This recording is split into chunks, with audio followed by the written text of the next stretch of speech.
Un parc d'aventure à Barcelone, pour les enfants et les adultes. Bon, allez, on va commencer à s'échauffer. Hein. Le groupe de survie espagnol 2012 est en plein échauffement. Ils viennent ici tous les mois pour se préparer à la fin du monde. Ils en sont convaincus. En 2012, des cataclysmes vont s'abattre sur la planète. Et pour affronter le pire, il faut s'entraîner dès aujourd'hui. 2012, ça va être une année difficile. Alors nous allons essayer de nous préparer au mieux pour survivre. Jonathan est acupuncteur. C'est le fondateur du groupe de survie espagnol. En moins de 6 mois, il a déjà rassemblé une 50aine d'adeptes. Parmi eux, il y a Pascal, employé municipal. Je ne sais pas si c'est utile, mais on sait jamais. Flavio, consultant informatique. Ou encore Tania. Regarde comme il met les pieds. C'est bien. Allez. Ils n'ont rien d'une secte apocalyptique. Et pourtant, des images les obsèdent. Des météorites qui bombardent la Terre. Des séismes d'une violence inouïe. Des tsunamis géants qui vont engloutir la civilisation. Dans leur scénario, seuls les hommes les plus entraînés auront quelques chances de survivre. En cas de catastrophe naturelle, il faut être préparé.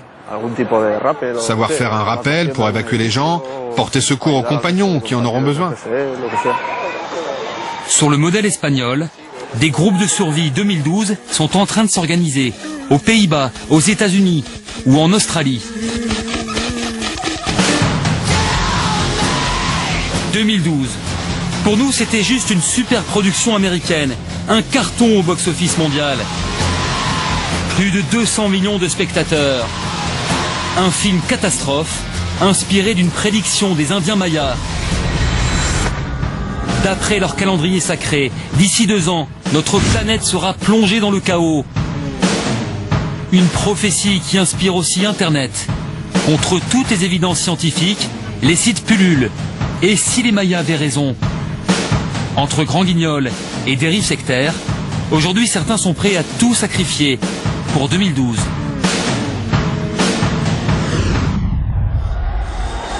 Retour à Barcelone avec le groupe de survie espagnol. Pour Pascal, père de famille de 46 ans, la survie en milieu hostile est presque devenue un mode de vie. Ça, c'est un sac de survie que j'utilise pour les sorties individuelles. Une référence chez les militaires et les aventuriers. Et je porte aussi un mini-kit là, dans ma poche, en permanence. Voilà, je vais vous le montrer. À l'intérieur, j'ai une petite boîte. Par exemple, j'ai un ballon qui peut contenir 3 ou 4 litres d'eau. Très résistant. J'ai une bougie d'anniversaire qui ne s'éteint jamais. Pour faire du feu quand il y a du vent, c'est idéal. Et une lampe aussi. Vous n'êtes pas un peu paranoïaque? Non, je dirais pas ça. Je pense qu'il faut être prêt, maintenant plutôt que dans 2 ans. Ils pensent déjà à leur survie après 2012, car ils ont trouvé la solution pour résister au cataclysme.